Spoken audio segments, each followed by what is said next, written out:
Hey, Redheads and everyone else listening. I'm Stephanie. And I'm Adrienne. And today we're talking all about redhead eyebrows.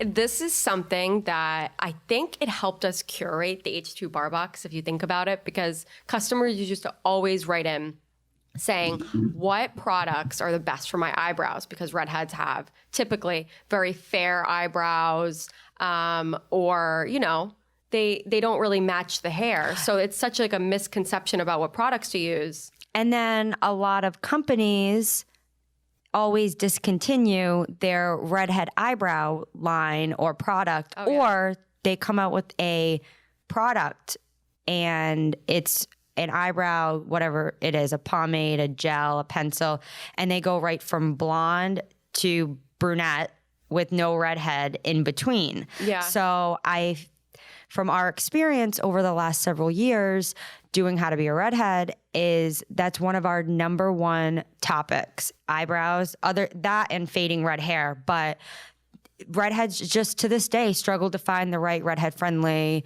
products. And that's why with the H2 Bar Box, we have included some amazing eyebrow products that we love. And then do you remember a couple months ago, Allure did an article from something around the topic of redhead eyebrows, that redheads now are just turning to using eyeshadow to pencil in their eyebrows, which is a tip that we do recommend and we have done, but it just goes to show that redheads have to go to an eyeshadow to pencil in their eyebrows, as opposed to just going into a beauty store and finding an auburn pencil that isn't orangey.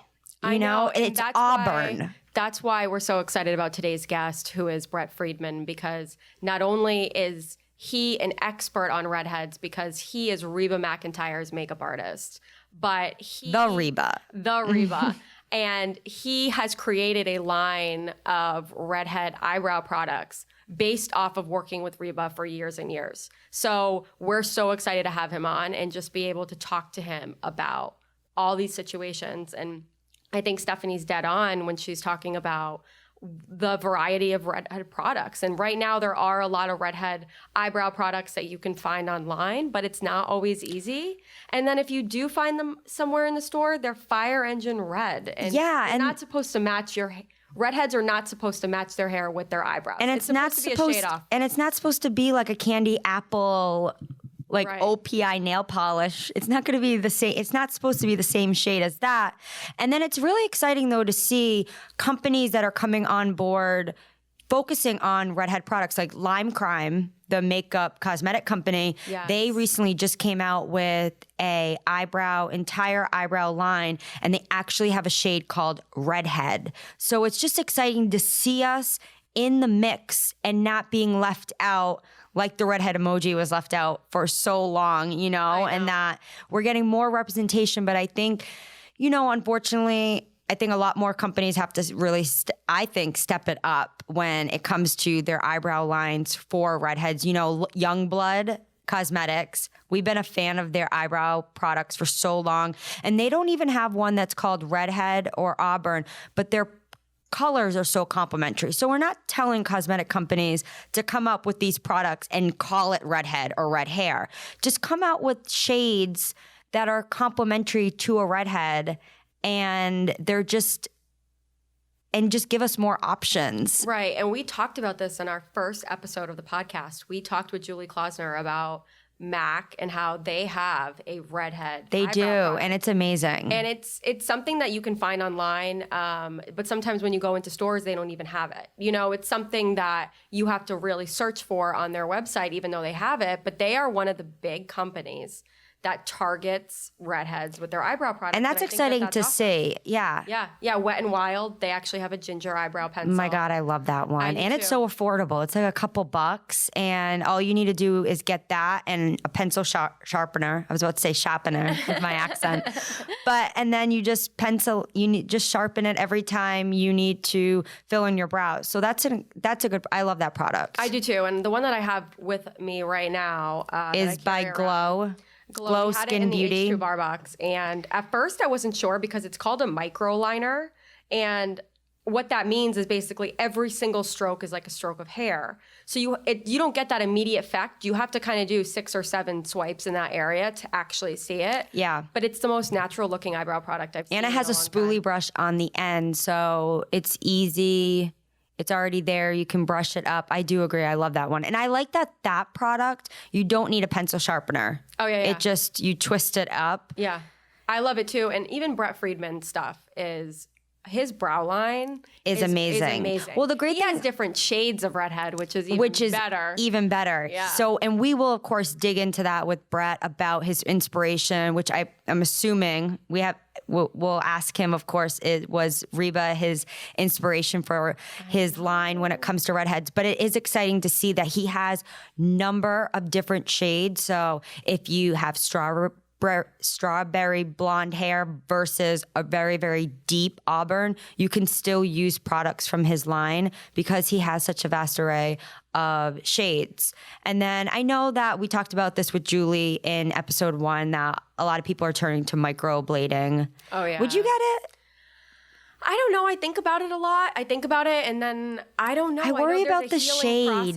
There's a healing process as well. I'm not worried about the shade as much because if you really research the right person, especially with Instagram, and you see that they've done a lot of redheads, then you're more confident. Then and I have seen a few people that I am interested in. The color looks How about your natural. sensitivity though? Well, that's so crazy because if you follow people who do that for a living, what they do is they don't show a customer right after they have it done. They show it after the healing process. So that's like what, a few weeks?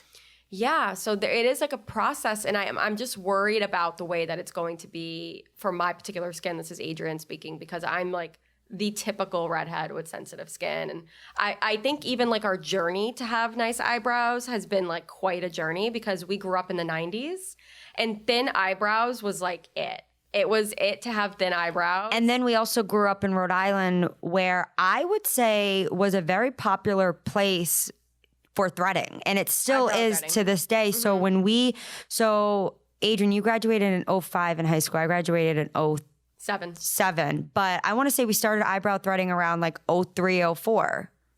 We did, and remember we used to go on Cranston Street. Yeah, and I'm so happy that we had that. But at the same time, it's like really tough as a kid. Well, for me anyway, Stephanie always had like nicely shaped natural eyebrows. They were really bushy though. But mine are really. You have dad's eyebrows. Yeah, they're just like they're coarse and they're all over the place and they grow really, really fast. And so for so many years prior to threading, I was just over tweezing. So there were areas where hair wasn't even growing there anymore. And so the threading lady was telling me, okay, you have to grow in this area, you have to grow in this area. But it took years. I want to say it took me 10 years, literally, to grow back areas like in the front of my eyebrow that needed to grow back or like the arches needed to like grow back. And you used to dye your brows. I never dyed my brows. Well, the reason I dyed my brows was because Lindsay Lohan had dark eyebrows. Oh, okay. If she's the type that of was redhead, a thing. She's the redhead with tan skin. Well, I don't think that she really tans. I think that she has spray a lot tans. of freckles. I think she spray tans. But she had that auburn hair that I have. But she had dark eyebrows, and I loved that because we came from an Italian background, and I always wanted to have dark eyebrows, but I didn't. So I would just dye them, but it looked incredibly unnatural. And I think that was like one of my biggest regrets is that I shouldn't have done that in high school. And it really, like, it made me want to change a lot of other things about myself. Like, it wanted me to change my skin color. I would, put extra eyelashes on. And before you know it, I didn't even think it felt like me. Whereas now I feel like if I just have a really good eyebrow product, I reapply. Stephanie loves an eyebrow gel. You train your eyebrows with a spoolie brush. That's really all you need to have great redhead eyebrows. Yeah, I think so, too. I think, too, it's all about penciling it into the areas where you don't have as many hairs growing in. So it's a little sparse in a certain area. That way, you're not just going overboard. And I was talking to someone about this a couple weeks ago where it's always the days that you don't put a lot of effort into your eyebrows that they look the best. And then the days that you kind of spend a few minutes and you're looking at every hair, that's when they may look good, but you may not get as many compliments on it. That's what I found. I kind of have done it just bare minimum, just go over the areas that I need more fill in. I like a dramatic ending point, where the line matches up to your ear. And after that, I mean, that's all I do. And then I brush it up with a spoolie brush and then lock it in with the gel, because then after a few hours, you don't want them to kind of look sad and go down. You want to keep them going up. And I don't know. I go threading. How often do you go? I go like every 4 weeks. And then I tweeze in between. I need to go more, but I just go whenever I can't stand it anymore. I need to go get my eyebrows done. But what I've learned that I love so much about eyebrow products, especially this microliner that I love, and any kind of redhead eyebrow product I love, is actually tracing the bottom of your eyebrow, tracing the perfect eyebrow. So just basically going along with one line, filling where that arch is, and then scooping down and making that exaggerated eyebrow, and then filling in, because I feel like that bottom area, filling in that bottom area of the eyebrow and I do the same thing. Is so important. And you want to go the direction of your hair. Yeah. Which I love that tip that we got from a makeup artist in Florida earlier this year who told us that. And I guess I was never doing that, but it makes sense because you want it to look as natural as possible. We love a more natural brow look. And I think because, the focus is, of course, your red hair, and you just want your brows to look really good. Maybe, I wonder if thin eyebrows are going to come back. I don't know. Like, remember Rihanna was on the cover of Vogue? Was it last month? Yeah, a couple she had months ago. super, super thin. I honestly think the Olsen twins, they really started. I think they that was have our beautiful generation. Brows. When people had thin eyebrows, they had those. I want to say they were bushy. They were like caterpillars. Yeah, they really were just kind of unruly, almost like they hadn't got their eyebrows done in a long time. Like Cindy Crawford has beautiful eyebrows. Yeah, and it takes a lot of training to do that. And I think a lot of moms who have redheads who are listening, it's really easy to overpluck because you can't really see the hair if they have blonde hair. It's so easy to overpluck a redhead's eyebrows. Yeah. Because you're just and then before you know it, they don't have any eyebrows left. Right. Because when you start filling in the blonde, you're like, wow, mom always says this to me. When I don't have eyebrow product on, she doesn't really notice my eyebrows. But then once I start filling it in, she always says, wow, your face is full of eyebrows. Just to basically tell me they really stand out. And it's crazy how much hair you really have on your eyebrows, and redheads don't even know it. Right. And that's why I don't like waxing, because you don't have control, really. You don't. Threading, the person has control over each hair, really. But when it comes to waxing, we weren't into waxing growing up. I got it once and it came out horrible.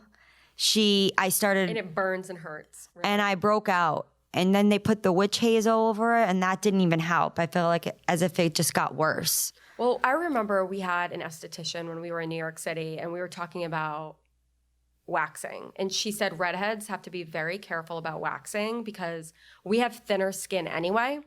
And when you wax, it takes off a layer of skin. So for a redhead, it could be 2 layers of skin if you think about it, because of how thin our skin is. And it's also sometimes the temperature could really cause a lot of harm. And you could be red for days. And that's why, you can't get electrolysis and laser hairs. It's like what Leslie Bauman said she said the best option is to just thread.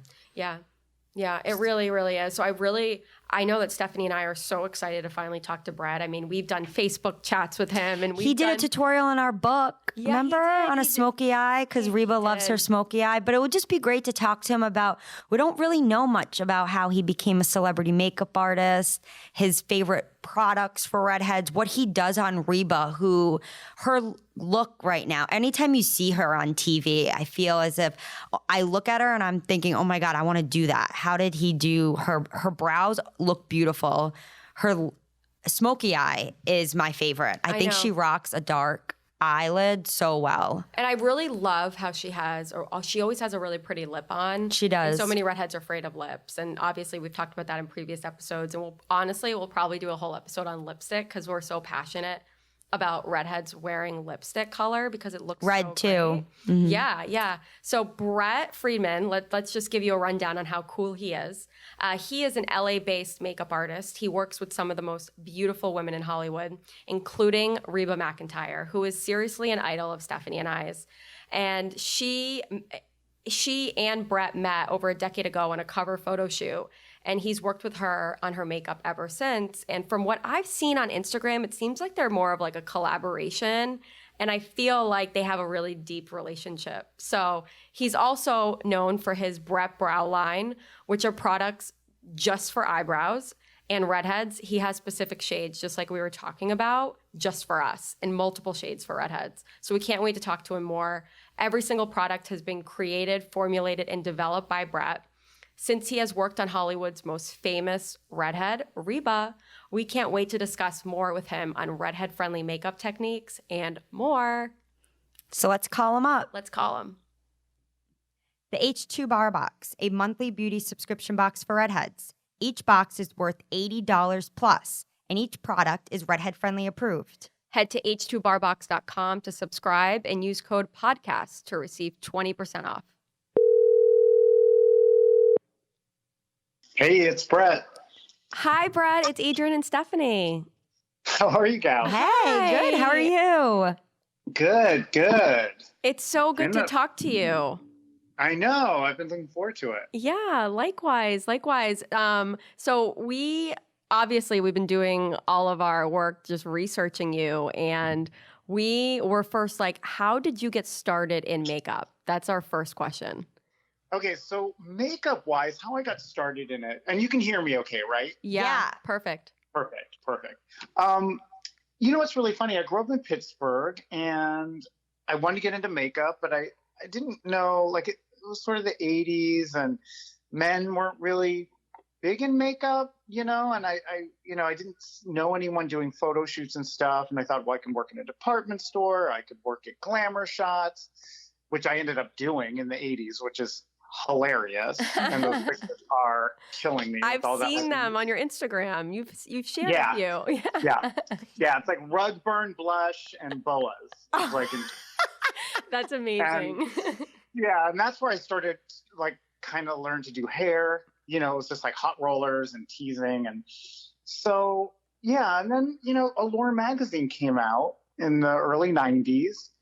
And that was like the first where it was almost like a handbook, it was a magazine that had little snippet articles. It didn't have big, long articles only. It did have a couple, and I read this story about Francois Nars, and it was talking about him doing fashion shows and doing actresses and photo shoots and traveling and doing makeup. And, and then he had his own line.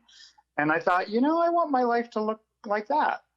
And so I moved to Miami, to South Beach, Miami, which was that backdrop was really big with photo shoots. And, it was like when RuPaul came out with like Supermodel, Yeah. All that time. Yeah. And Kevin Aquan was just coming out with books. And so it was like the perfect time for me to go there. I had a couple relatives that lived nearby. So I kind of had that safety net. I had one friend that lived in South Beach, and I stayed with him and got a job in a little makeup store, and then just told everyone I knew, which is the advice I give now, to people that want to do something creative, that's not you get hired by a company and then you're put into business where you're trying to do something on your own. I was like, just make a card and tell every single person you meet.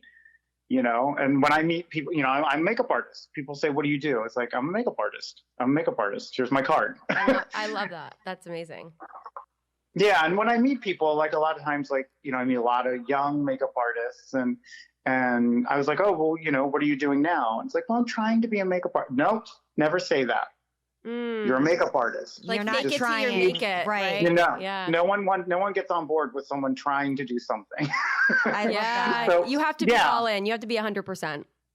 Yeah. And, then the world conspires to give you what you want, but you got to have that bravado, and also I say, are you good? You're like, well, I think, nope, you should know. Right. Are you good or bad? If you're good, say it.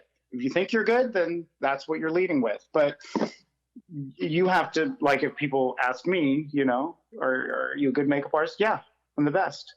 Right. Especially, I mean, when Adrian and I work with makeup artists, and let's say we're hiring a makeup artist for a project, we don't want someone to say, I think I'm good, because then we're over there saying to ourselves, are they going to be good? Or how is our face going to, but if you're confident, like you just said, like, yeah, I'm the best, then it's a no-brainer. We know that it's going to be a flawless makeup look. And that'll also wave through to the photo shoot. The person the person in front of the camera will feel confident because the makeup artist is like, well, I just gave you the best look, right? You know? Yeah, it's so true. You know, you want to go to a mechanic that's like, I think I'm pretty good. Yeah. Oh, well, who's good? You know? Yeah, exactly. Oh my God. That's whenever I call, like, even like the cable company, you know, I will be like, talk to the girl, like if I'm trying to get a plan. I was like, well, you know, you work there. What do you have? What's your deal? You know, what do you pick? You know, all the options. Same with phone service. You know, it's like, you like to get behind people that know their stuff. Right. So then when you were in Miami, when did you eventually move to California? Yeah. So I worked in a makeup store and I, you know, what's interesting is I was starting to do brows because, a guy that worked there, Robert Diaz, was like, oh, Brett, if you want to do makeup, you know, you have to learn eyebrows, because a lot of makeup artists are afraid to do eyebrows, and that will be your point of difference. And I was like, oh, okay. So, you know, it was different because, you know, when you're putting makeup on, it washes off. Now I'm doing something that changes someone's, you know, pulling hairs out. It takes a lot more trust. Can't change it once you know. So, and that was when everything was getting, remember, like Drew Barrymore had those tiny, you know, strings in the Guess ads, and Madonna was going super thin. Everyone was thin, you know. Oh, yeah. Yeah. So I plucked all my eyebrows off in the 90s. And it's yeah. So there was a whole thing of like, so, you know, he taught me to do brows, and everyone that came in, you know, and a gal came in one day, and I wasn't even supposed to be working that day. Robert was. But he had called me the night before, you know, this is before texting, and he was kind of wild man, more fun than me. And he was like, listen, I know how this night's going. I'm not going to be able to open the store. Can you open for me tomorrow? And I was like, yeah. So a gal comes in. She's like, oh, do you have a brow person? And I wasn't the brow person, but I was also covering for Robert, you know. So I was like, yeah, I am. Again, don't say maybe. Right. Yeah, that's me. Do you need your brows done? She's like, well, I'm a writer for Allure. And so she ended up writing me up in Allure, and that put me in business doing brows. And that writer, actually, Bobby Villano, she was dating someone that was doing commercials for the Dutch market. So he was doing Heineken commercials and Privat coffee and Coca-Cola. So I ended up working with him. So then I got an agent. It all happened, and I was good. Like, that was the thing, is I was good. It wasn't like luck, and then I just happened. I was like, no, you know, I also have the talent. And so, yeah, after about 4 years there, I thought, you know, I'm working in fashion. I want to work with actresses. I was more interested at that time in the 90s, you know, the mid 90s. I was like, I'd rather do Sharon Stone's makeup than Linda Evangelista. So I got to go to Hollywood. So, and that's in life. You have to direct. You have to rudder, you know, you can't be a bump throat. You have to sometimes take a step back for the bigger picture. So I was established in Miami, and I didn't like that it was very seasonal. I didn't want to go to Europe. You know, when it was too hot in Miami, I would just grit my teeth and work all summer, and I'd work a ton because I was like the only makeup artist in town on the beach when it's 100 degrees. Wow. Yeah. So I thought, I'll move to LA. And so, yeah, that was in 96. So that's what started the whole thing of like, okay, now I'm in LA, and I'm now living in a studio apartment. I went back, worked as an assistant, even though I had covers of magazines in my book. I worked as an assistant for a little while, you know, through my agency, because I didn't have actresses. You know, everyone wanted actresses. Yeah. And here in LA. So it took a minute, and then it was fine. Wow. And so much has happened since then. I mean, I feel like when I think about eyebrows and when I think about redheads, specifically with makeup, I think about you. Stephanie and I both. Oh. So it's really cool. And, you know, obviously we want to talk about Reba and how did that connection, Reba McEntire, how did that connection happen? Because from our Instagram stalking you, Brad, obviously, we're like, you guys have such a connection that's like deeper than makeup, you can tell. Yeah, well, you know, thank you for that. And she's amazing. She's shaped my life. She's changed the direction of my life. And I admire her and love her. And she's, I see her more than my own family. And we joke about that. We're like, we're, like sometimes the people that you're around, your friends or your chosen family are also your family. They are. Yeah. So, I met her. It's really interesting. I'd never done anyone in country music. And someone I knew was saying, a producer was like, listen, we're shooting Tanya Tucker. This is probably like in 2001 or 2. We're shooting Tanya Tucker. She's coming out with a new CD. We're going to fly you to Nashville. Went there. And then that weekend, my agent was like, oh, they're shooting Reba for the cover of TV Guide. She had a show, and it was called Returning Favorites. So she was on the cover with the guy from Ed, Christopher Maloney, who was on a show called, he was on CSI. And then the girl from Ed, which was Julie Bowen, who's now on Modern Family. But it was the three of them. And, and I knew who Reba was, of course. And I remember that day, because I feel like I know everything and, and I come from a fashion background where the makeup artist is king. You have your opinions. The model doesn't really even a lot of times look at herself. It's whatever one wants. She wears whatever one. I moved to LA, the mannequin talks back. Actresses are like, oh, I like a little more mascara, or can you extend the liner? I like to be a little tan. Like I was like, oh, okay. So it's a collaborative. So I was in a thing of, but I still had that demeanor of like, this is what I think, which I think a lot of LA, and also I did everyone's brows, which a lot, like, I remember Kirsten Dunst was like, I love that you're doing my brows. Like everyone's so afraid to do brows. I was like, no, we do brows. Yeah. Your brows need done. Your brows need done. They shape the whole face. Yeah, so coming from that fashion background and working in LA, I think ended up being an asset. But yeah, so when I met Reba for that, and that's kind of, the publicist for the show, they're like, oh, she looks like a housewife on the show. We want her to look more fashiony. So she had worked with me with TV Guide. So she brought me on. So it was actually, it's a cover of a magazine with someone I'd never worked with. So wow. I give Reba a lot of credit for being open. But yeah, like when I met her, the first couple times you do someone, like if I was doing your makeup, you would sort of walk me through how you like to look. And then slowly, so with Reba, she was like, she liked a very, a thinner, dark brow.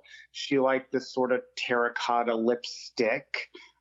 She liked to match her skin tone. So over the years, I was like, she had short auburn hair. I was like, let's grow the hair out. Let maybe ginger. Let's thicken the brows a touch. Let them grow in a little.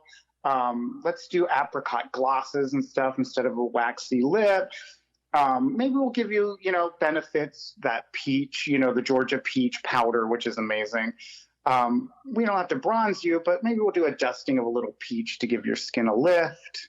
So my look, if you look at Reba when we first met, that first cover, and then just I think 2 years later, I did her for TV Guide again. It's like a very different vibe. she probably definitely, you gained her trust too, to be able to say, yeah, do this and do this. Yeah, I think that she, but it was slow because Reba, she has a certain way she likes to look, as anyone, she's a strong woman with opinions, and, it works in her favor, but she also, she acquiesces, if someone's dream is big enough for the both of us. So, yeah, so now, we started playing, she had never done emerald eyeshadow and playing with textures and dewy skin. And so, I like to say there's makeup artists and then there's people that do makeup, So, you can send someone to school if they're not, they like makeup because it's kind of fun and they're interested, but they might not have the next layer of, and then there's makeup artists, people that are playing with textures, interested in seeing the face in a different way, following trends, and that goes into running a business. There's some people that can do the nuts and bolts of running a business, and then there's some that have a little more vision and think out of the box, and those, it goes from creative all the way over to, just commerce. Yeah. So we know, of course, with you working on Reba, there's different looks for different events. But what are some signature products that you use on her? Yeah, right now, with Reba, I, she does not like a thick foundation. It's not her thing, and she doesn't really like powder. So what I'm using now with her is Makeup Forever's Velvet Matte. Oh. It's a foundation that's, for a lot of redheads or gals that are fair, they tend not to want to use drying things. But if you're moisturized and you want to use Tarte has an Amazonian clay formula. Yeah, that's one of our favorites. Yeah. Like you can mix those with like a little your sunscreen or moisturizer, and it cuts the shine a little, and then you're not using tons of powder. But so right now we're very much into that. We're into Tarte's Shape Tape. Oh yes, the concealer. Concealer, yeah. Now what I do with Reba is I will do an all-over foundation with a MAC multi-level brush. Sometimes I'll mix just like a little bit of moisturizer if I want it to be a little thinner. I usually go up a skin tone with her. I give her like a little color, and it goes down the neck. And then, or I'll use, like I talked about, that Georgia Peach powder. But yeah, I'll give her a little lift of color all over. I'll do, the foundation everywhere, around the eyes, lash line, kind of over the brows, back over the ears, under the jawline, down the center of the neck, which is the neck is the palest part of the body. So you want to make sure you always put like a tinted moisturizer or foundation there. And then once I see that veil of coverage with the foundation, that's when I go in with concealer. I don't do the concealer first because it's heavier. And I don't do the concealer, so you want to use less of it because it's just more pigmented. It tends to have, and if you use a pot, it has wax in it, So what I do is I do that veil of coverage, and then anything that stands out, if there's any redness around the nose, if there's, certain spots or some freckles are just like pulled together and particularly popping that day, we'll dodge them with a little concealer and a small brush. But I will then take the concealer and just in the inner socket of the eye, like around the tear duct, I tend to only put concealer there. I don't do it like... That's such a good tip. Mm-hmm. So because I've given a little coverage with the foundation. Right. So that cuts off, we can get a little pink around the eye. The highest concentration of blood vessels in the whole body are around the eyes, and that's where the skin is thinnest. So every single person on the planet, if you're J-Lo, or Bryce Dallas Howard, everyone has that little darkness in the inner eye socket, a little redness around the lash line, just because it's the eyes, So dodging that with a little foundation sometimes is enough, and if you're smiling, that's a very hostile area with the crow's feet. You don't want to have, so many gals I know do the concealer from the inner eye all the way out, and you don't really need it. I'll even touch up, with Reba, for example.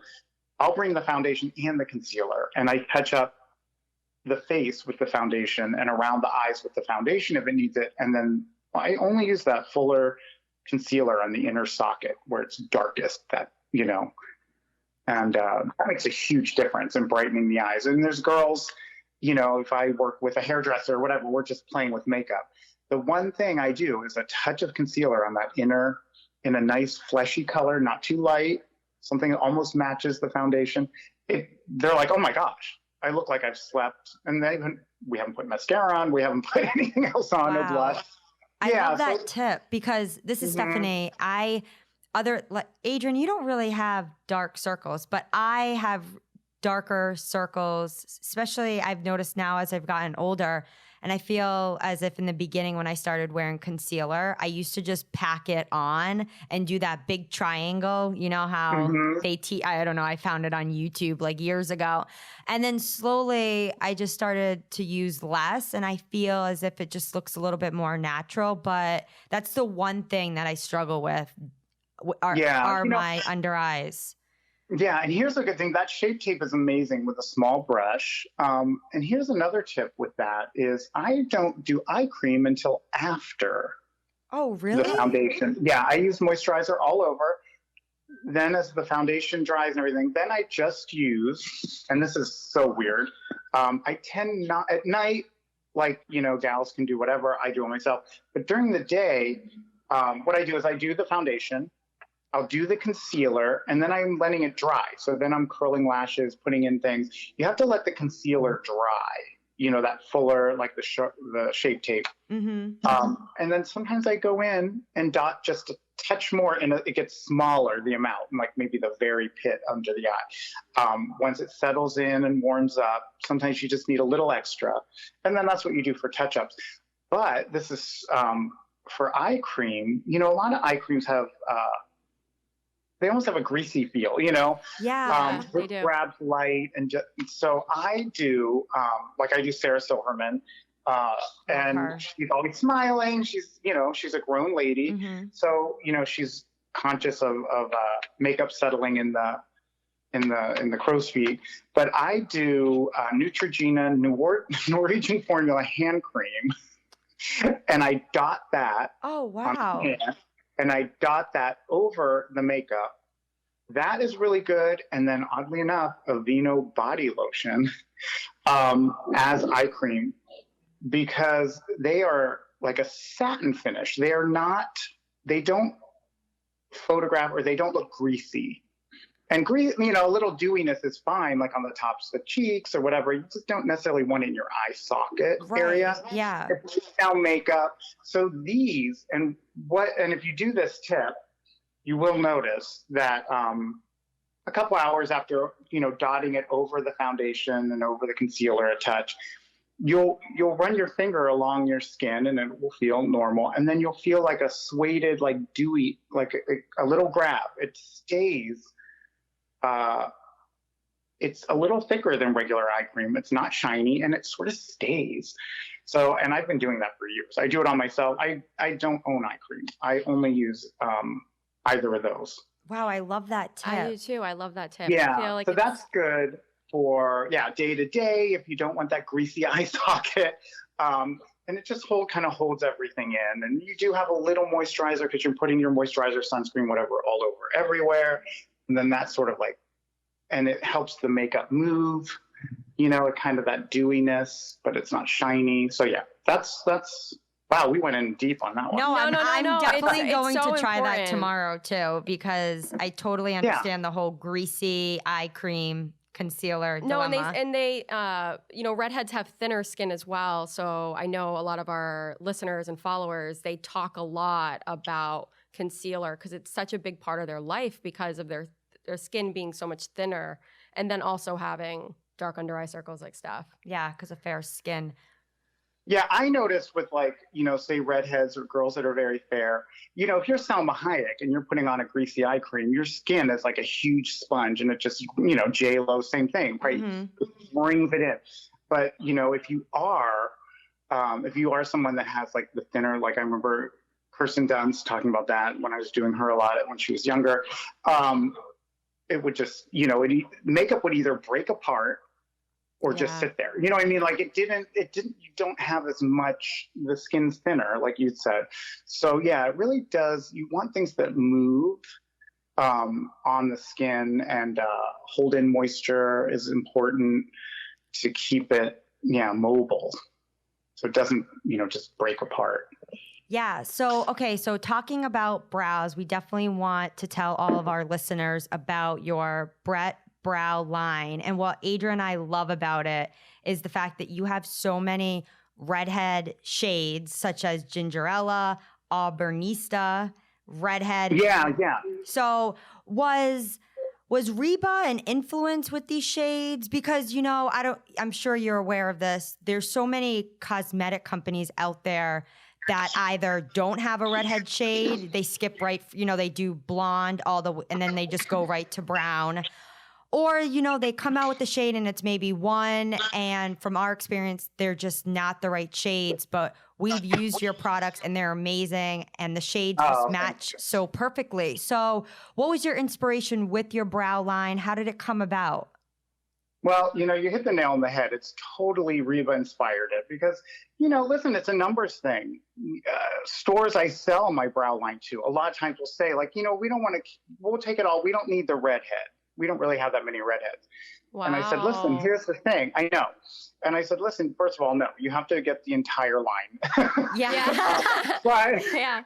yeah. And I was like, but I said, listen, redheads are fiercely, they're hungry for finding the perfect product. They talk to each other. It's like this sort of underground railroad effect. I said, Totally. Once you have the redhead, it will become one of your best sellers, oddly enough, even though there's not, you will sell many more blondes at first. But it's like girls with curly hair. They all know the secrets, and they all talk to each other like, how do you manage your curly hair? And so redheads are the same. What's the perfect thing? So with Reba, when I started working with her, she had the darker hair, and which was fine, and she had her auburn pencil that she loved, and I did that. Then I was like, I like the idea of the brows being a shade lighter than the hair, which is something I still do now, from brunettes to redheads to blonde. I do like a softer brow. The lashes are the darkest thing on the face, and the hair, it's not so matchy with the hair, and brows tend to be, unless you're Hispanic, they do tend to be slightly, airier and lighter. Right. So with Reba, I started using eyeshadows, lip pencils, because I wasn't finding, the reds, and this is early 2000s, the reds were mainly just browns with a little bit of red, so if you had a gingery hair, or you were theatrical, like now someone like Sharon Osbourne, she can kind of do whatever. She's doing that henna, that bright red, but then you do, whereas Reba is more of her color is ginger. Mm-hmm. So you do want something softer. So when I started my line, I was like, you know what, I'm going to do an auburn for the girls. Like at the time, Desperate Housewives was a big show. I was obsessed with that show. Stephanie, you were. Yes, and Marsha Cross. Oh, yeah. Perfect skin. She has perfect skin. I don't know. I know. Where is she? I loved her. Oh my God, I never missed an episode. Yeah, loved it. But I was like, okay, my Auburnista is great for her, but let's give Reba a shout out, and then so I could use a proper. So what I did was then I had these two shades, this ginger, that's a matte, long wearing powder and pencil. And then I had the auburn. So what I did was then whenever I decided to go, I sort of was like, listen, your one ideal color is actually a blend of two. Because there were certain times with Reba, I wanted to do a bolder brow. If I was doing a smokier eye and I thought it'd be sort of fun, or retro looks, we did one thing where she was almost like a pinup. So I thought, why don't I put them in the same? So the Gingerella, so on brettbrow.com, you can buy the classic Gingerella powder and pencil on its own, or you can do the new Brett Brow Redhead, which has Gingerella powder on one side and then the darker Auburnista on the other. And you can sort of use a little bit of both. And like with Reba, I will do the whole brown Gingerella, and then sometimes I'll just take a little of the darker Auburn side and fill out the tail. So that has, and now, we sell, so it's huge. And when I was selling to Sephora, they were shocked how much redhead they sold. And I was like, listen, because these gals talk. Yeah, and we totally do. We're loyal to so many products. You mentioned Tarte, and right away, Adrian, we're like, oh my God, we're obsessed. And the founder of Tarte's a redhead, so I don't know if there's synergy maybe there with the products that he creates. But when we find products, especially eyebrow products that we love, you're so right. It's even, we see it on our Instagram all the time when we feature a product, girls just talk, and they, just like curly hair girls, that whole regimen and that, they just become obsessed with it and they love it and they become loyal followers. So that's so awesome. Yeah, and we get so many people that order, I know, that are, your gals, right in your family, which is awesome. You guys have always been such a good, cheerleader for me and my tiny boutique line that, now it's 12 years. I started when I started my line, I had friends that started hair care line. Someone else did like a body lotion line, and they're out of business, and I'm still here. So I'm very thankful for that. Yeah, niche markets are where it's at for sure.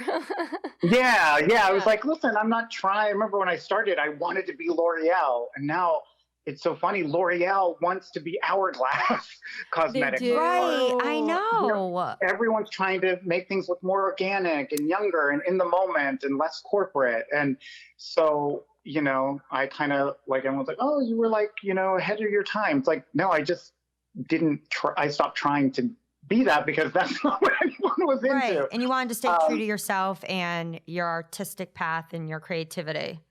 Yeah, girls, I think women now, makeup isn't a mystery anymore, you know. Fun is back in makeup. You know, I think there were like hard cookie cutter face rules in the 60s, and there were heavy trends. But, you know, girls, there's a big healthy dose of, you know, that's just me. You know, I like to wear blue liner, and maybe I'm a redhead and emerald would look better, but, you know, there's no missteps if it's done with bravado and it makes you happy and it's done well, you know?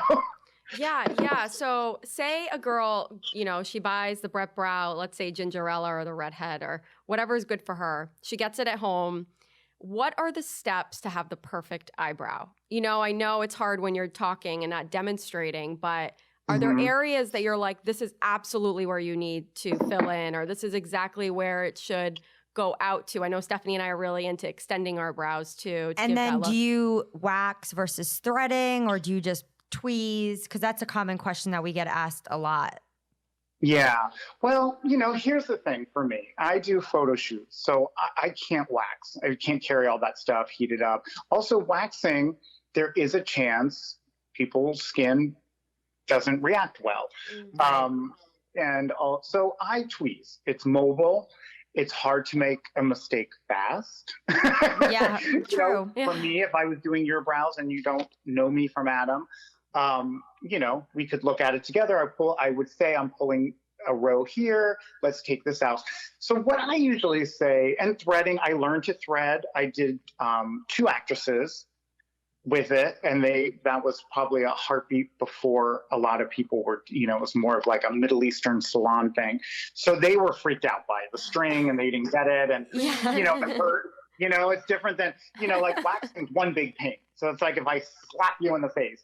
A tweezing is more annoying. So that's me just like poking at you for, you know, 10 minutes. And then threading somewhere in between. You know, it's not as fast as, you know, but it's quicker than tweezing, but it is painful, you know, if it's your first time. Painful. Yeah, but beauty is pain, and you get used to it, you know. But I think that like tweezing, you know, it's like you can't tickle yourself. So, you know, like it's more painful when someone else does it because you don't have the control. When you're doing it on yourself, it's smart, but you can stop. It's not you know. So I would say, gals, tweeze, you know, and I usually give the advice of tweeze before the weekend. So they're good for the weekend. So do it every week. You know, if you're getting it done all the time, that's great too.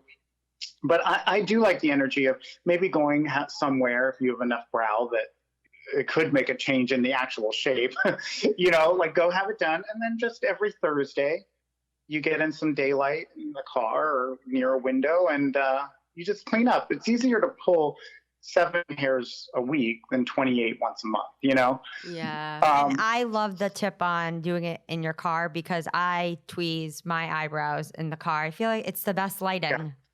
Oh yeah, it's the best lighting, and it's quiet, no one's around.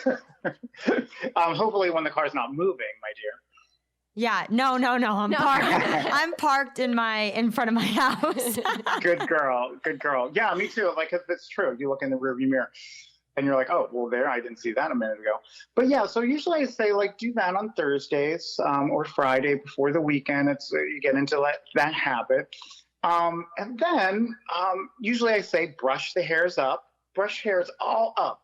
Now, if there's a couple that are like longer, so a lot of people think like, oh, cut it down to the line of where most of the brows end. And what you want to do is you want the brow hair to have a little bend. So it's not sticking straight up, you know? So you want to let it have a little natural bend and then cut it. So not like necessarily along the top brow line so it matches everything else. You want to be able to brush it down a little and have a little bit of, that bend, keep it natural looking. So, that brush them all up, look for those spikes that come out that, like little speaker wire, snip off the ends, look at it, still too long, snip it out. I always say it's easier, once it's cut too short, it's too short. So better err on the side of I didn't cut enough, and then you can go back in and refine. And then you brush the hairs down. And you do the same thing. You look for really long, weird things that are out of the realm, and you just shorten them a little so that they can be combed to match the rest. So once you do that, brush them back up. Now you don't have any weird strays. If you are doing a fill-in, I usually would start with the lighter color and just go behind the natural hairs on both brows. So whether you're the person that has a lot right on the inner part and then it turns into cobwebs on the ends, or you're full all the way across but they're blonde, but just go behind what nature gave you. So I would sort of fill them in lightly with a powder pencil, brushing through that spoolie brush is really important. I love a spoolie brush. Yeah, But Stephanie at a red light, powder. Stephanie does it in the car. I do it at a red light. Yeah, I do. They drop It's- down in the middle of the day, and I use eyebrow gels to keep them into place. But like, what's your tip for when they, after a full day, I feel like they drop down instead of going up. So I need the spoolie brush. Yeah. So with my brow gel, it's clear. It has a dry brush blender. So everything on my line is double-sided. So there's the brow gel part. So what I usually say is brush gel on both brows. Don't even just get it in there. Don't try to shape it or anything. Just put it on both brows, look, and then turn it around. There's a dry brush blender. That's where you'll whisk off the excess, brush straight up, and then you might take the tip and go across the top lash line just to get that nice sharp, lay down. But the hairs are going up. So you can kind of play with the dry brush blender. But yeah, I think I did have a brow gel that was really strong that lasted all day. And yeah, girls would be like, I put a necklace on and it stuck to the tops of my brows. But the thing with it, if it's really hard, it does tend to flake. That's like the double side. It's like concealer we were talking about. To get it to really cover, it has to be thick. You can get the thinner one that goes on, it feels like air, but it's not really going to cover. So there's somewhere in between. So with my brow, it's a medium to hard hold, but you do refresh it. Yeah. So yeah, you just put a touch of gel, or here's a little tip that I do on set is I take the dry brush blender and just mist it with a little Evian facial spray, and then I brush that through, and that sort of moistness reactivates the gel, and you can rather than adding more gel, you just want to sort of re-wet the gel that's on there, and then it'll reshape the brow up, and then it'll dry. I love that tip because I hate product buildup on the eyebrow. Me too. Yeah, that is an amazing tip. Sometimes, I love that. And I love that Evian spray anyway for the face. So yeah, and you can do it. I do that a lot for sure. Yeah. But with the brow, so, go behind the hairs with that light color and assess. It's all assessing. You want to get in good light coming straight at you. You don't want light. A lot of bathrooms have light overhead or that fancy track lighting where you look like terrifying, like Frankenstein. I was like, that's how they made Charlize Theron look like a serial killer. They just put a light over the top of her head and she looked like a monster, So you want to have good lighting coming right at you. So you can see, so yeah, put a little behind, and then you can assess like, oh, a divot's in there. Mm-hmm. It's a little sparse there. And then you can stylize. I actually, like you, like a little crisper tail.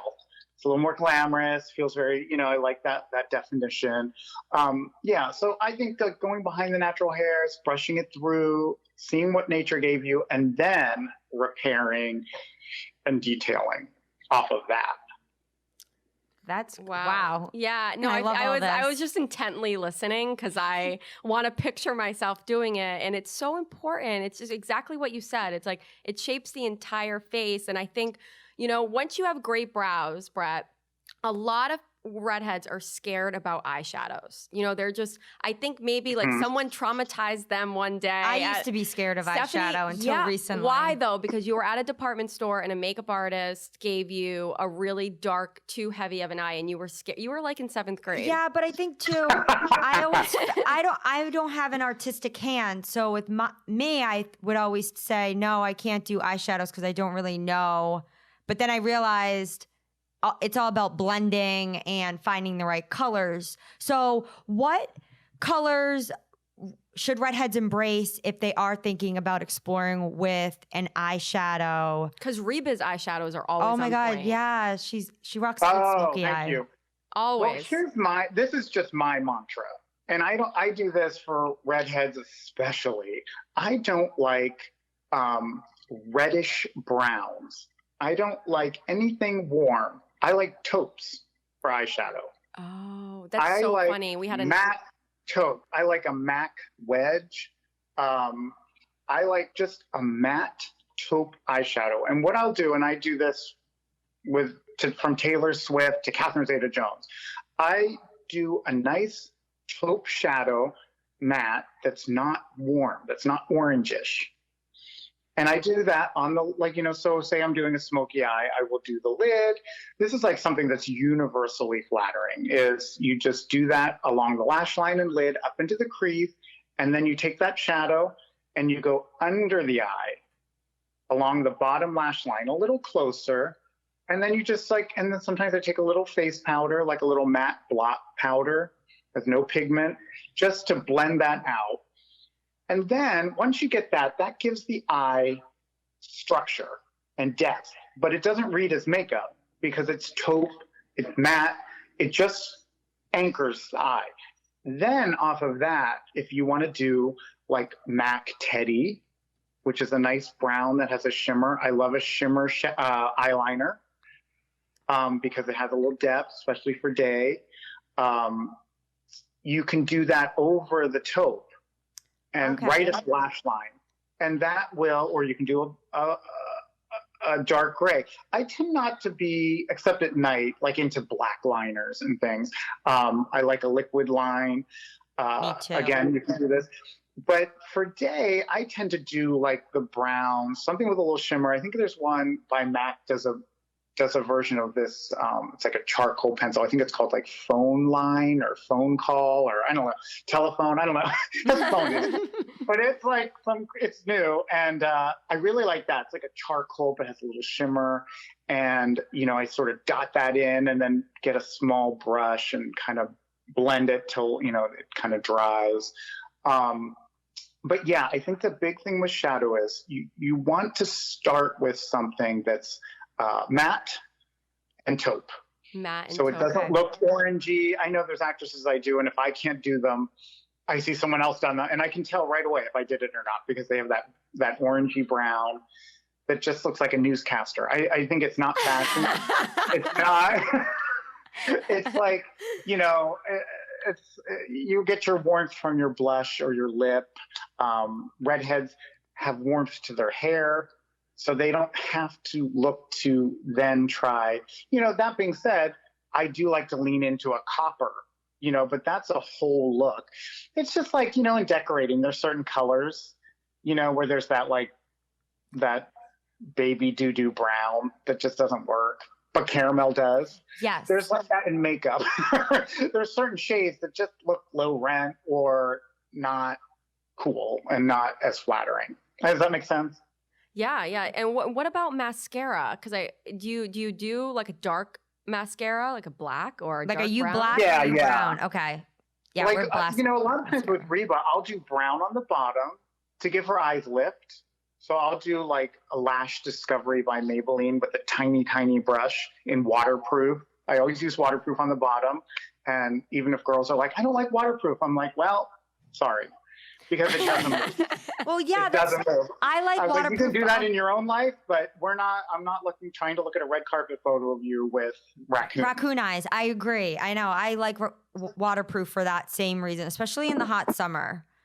So what I do, I will do, in the hot summer, but yeah, like sometimes I'll do for day. If you want to do, like we were talking about, that sort of charcoal eyeliner on top with a black mascara on top, and then on the bottom do like the brown shimmery liner with like a dark brown mascara. It's subtle, but it gives the face depth, and it gives crispness. So, it's all about, and that's why Kevin Aquan was so revolutionary and was like, oh no, we're not trying to just darken things. We're also drawing attention to things by lightening them. That's why glosses are great. You can do a very pale gloss, and I'll do an actress and she'll be like, oh my God, it's too light. I'm like, no, but the shine is your definition. That's what's catching the light. That's what's adding interest. So you're not just like giving yourself a rose lip, maybe you go a little sheer and a gold. And redheads are scared. They're scared of color on their lips of any kind, even gloss. Red. They're petrified, and then when they start to get into it, they're like, "Wow, this is life changing." Because it, just like you said, it defines the face. Oh well, yeah. Redhead is made for bright lipstick. That's like. Thank you for saying that, Brett. Yes. They have the canvas. It will never look muddy. It will never look. It will always, especially now, like if you can do like, at night a matte, or something that's bold. There's all these liquid lipsticks, and what I say is do a balm on it later. Maybe just arrive, first impressions, like, hello, gorgeous matte lip. And then, having a drink or whatever, put a little balm on it so it's a little more wearable. It doesn't have to be like all night you're trying to keep up with this matte. But bold lip pencils are gorgeous, doing the whole lip in just a beautiful lip pencil without lipstick. It's sort of like stains the lip. It's bold, I've done that for many years. I love that tip. Yes. Yeah. So there are, I think that, I remember there's an actress and she was like, oh, I just do, I just do like nude colors on my lips. I just don't, I think it looks cheap. I was like, listen, let's do like something, let's do a bold, let's do a pink. And this was probably 6 or 7 years ago before it got really, I was like, guaranteed, do it 3 days this week. Just commit to it for 3 days this week. Do a bold lip, go about your day. I guarantee you will get so many compliments and it'll be your new favorite thing. So 6 months later, I saw her. She's like, of course, wearing this bright coral. She's like, you were so right. It's so funny. I get compliments on my smile. Yeah, Girl, it makes your teeth look whiter. It does. You need to step out of your comfort zone, I think, that's what we love about makeup. It allows you to do that. And then if you don't like it, just wipe it off. Yeah, it just takes a few compliments. And then it does. And it also reads, someone that does bold things, people react to you differently, there's so many. So she was like, oh my gosh, I felt so tentative before with my beige, lip gloss. And, and yeah, people were drawn to that, They're just like, God, I wish I could do that. It's like, you could, life belongs to the bold. It does. Yeah. So what makeup product should every redhead have in their makeup bag? Okay. I think a really good tinted moisturizer is impaired, and I think Laura Mercier still does. I was just going to say that. It's amazing. She still does the best. I mean, she really does. She nails a great color selection. She does. Yeah. It Cosmetics, I think, is really bursting. Are you guys super familiar with it? Yeah, we love it. They send us a package every month. They have great brushes. But they have great brushes. Yeah. Great. Did you get one that they just sent like last month? It was in shape of a star or something. Yeah. I know, it was really Well, it's so funny because It Cosmetics, I'd never heard of them. And then they sent me all this stuff and I was like, okay, well, and I was like, oh, this is really great. They do, they would do it's a spotlight powder. I think it's called Spotlight. It's this powder compact for highlighting. So, and this is another thing too for redheads. I like the idea of everything being sort of satin finish and then the dewiness you sort of add. rather than making your whole face like, like with J-Lo, where it's all dewy. And Yeah. I like the idea of doing it satin. It's more wearable and controlling where there is shimmer in the tear duct, on the brow bone, on the top of the cheek.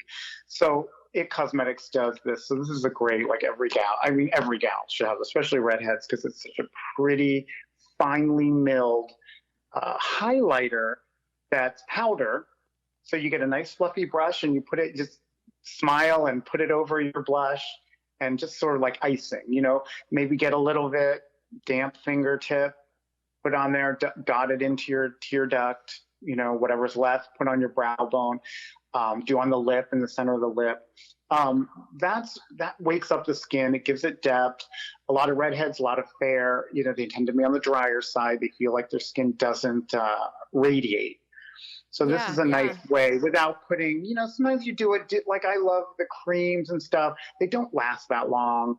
They tend to break up. So whereas the powder, you just have a little more control. Yeah, I love that. That's that. amazing. I love that Georgia powder by Benefit. Georgia Peach. We love Benefit everything. God, they have such good stuff.